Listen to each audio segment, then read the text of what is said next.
Hello दोस्तों, मेरे channel पर आप सभी का स्वागत है। आज मैं आपको एक फ्यूज, एक इंडिकेटर, एक स्विच और 4 सॉकेट का कनेक्शन करके दिखाऊंगा। तो आप मेरे वीडियो को लास्ट तक देखिए।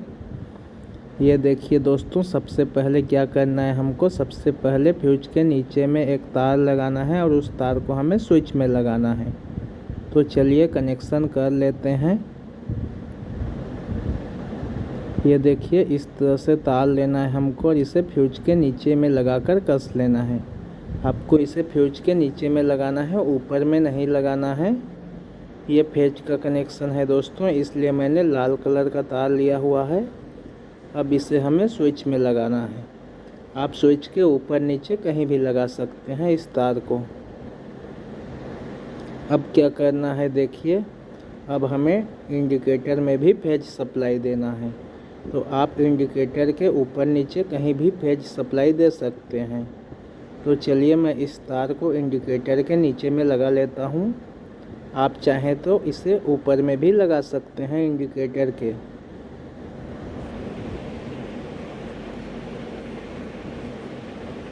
अब इस तार को हमें फ्यूज में लगाना है, फ्यूज के नीचे वाले पॉइंट में लगाना है। आप चाहें तो स्विच में भी लगा सकते हैं इस तार को। तो इसे फ्यूज के नीचे में लगा देता हूं मैं और इसे वापस से कस लेता हूं। अब क्या करना है देखिए, अब हमें स्विच के साथ सॉकेट का कनेक्शन करना है।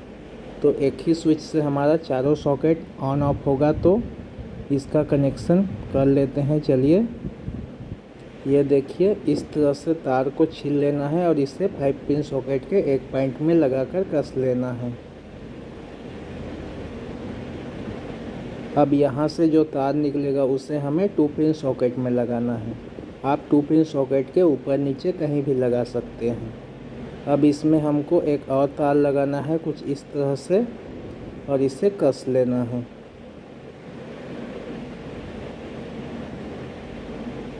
अब इस तार को हम इस वाले 2 पिन सॉकेट में लगाएंगे। अब इसमें भी एक और तार लगाना है हमको और इसे भी कस लेना है हमें। अच्छे से कसना है दोस्तों, लूज कहीं पर भी नहीं रखना है। अब इस तार को हम यहाँ पर लगाएंगे और इसमें एक और तार लगाएंगे और उसे हम स्विच के बचे हुए पॉइंट में लगाएंगे।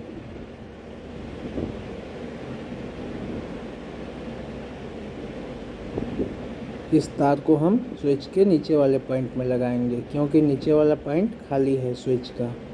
इससे क्या होगा, एक ही स्विच से हमारा चारों सॉकेट ऑन ऑफ होगा। ये देखिए, एक ही स्विच के साथ हमने चारों सॉकेट का कनेक्शन किया हुआ है। तो एक ही स्विच से हमारा चारों सॉकेट ऑन ऑफ होगा। अब चलिए न्यूट्रल का कनेक्शन कर लेते हैं। तो न्यूट्रल का कनेक्शन चारों सॉकेट में आएगा और इंडिकेटर में आएगा। तो इंडिकेटर के ऊपर में इस तरह से तार को लगा लेना है हमको और इसे कस लेना है। ये हमारा न्यूट्रल का कनेक्शन है दोस्तों, इसलिए मैंने काला तार लिया है न्यूट्रल के लिए। अब इस तार को हमें सॉकेट में लगाना है, सॉकेट के बचे हुए पॉइंट में लगाना है। अब देखिए, इंडिकेटर से जो सप्लाई आएगा न्यूट्रल का उसे हमें सभी सॉकेट के बचे हुए पॉइंट में लगाना है। तो इस तरह से तार लेंगे और इसे हम 5 पिन सॉकेट के बचे हुए पॉइंट में लगाकर कस लेंगे।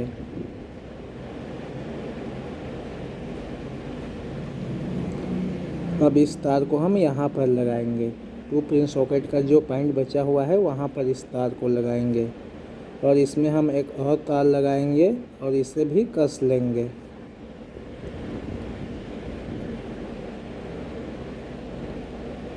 अब यहाँ से जो तार निकलेगा उसे हम कहाँ लगाएंगे देखिए, इस तार को हम यहाँ पर लगाएंगे और फिर से इसमें एक और तार लगाएंगे और इस तार को हम जो ऊपर से तार आया हुआ है उसके साथ शॉर्ट कर देंगे। मतलब कि चारों सॉकेट के एक एक पॉइंट को हमें इंडिकेटर से जो तार आया हुआ है उसके साथ शॉर्ट करना है। ये देखिए, कुछ इस तरह से कनेक्शन होगा इस बोर्ड का। अब चलिए, इसमें सप्लाई कहाँ कहाँ देना है वो मैं आपको दिखाता हूँ। तो एक सप्लाई तो हमें फ्यूज में देना है और एक सप्लाई हमें इंडिकेटर में देना है। तो इन दो तार की मदद से मैं इसमें सप्लाई दूंगा। लाल तार फेज के लिए है तो इसे हम फ्यूज के ऊपर वाले पॉइंट में लगाकर कस लेंगे। फ्यूज के ऊपर वाले पॉइंट में हमको फेज सप्लाई देना है। इसमें हमारा बाहर से फेज सप्लाई आएगा और इसमें हम न्यूट्रल सप्लाई देंगे। जहाँ पर काला तार लगा हुआ है इंडिकेटर के, वहाँ पर हमको न्यूट्रल सप्लाई देना है। इसमें हमारा बाहर से न्यूट्रल सप्लाई आएगा। अब चलिए इसको इसके बॉक्स में फिट कर लेते हैं। तो ये देखिए मैंने इसको इसके बॉक्स में फिट कर लिया। अब इसमें 4 पेज लगे हुए थे तो इन चारों पेज को लगाकर हमें अच्छे से कस लेना है।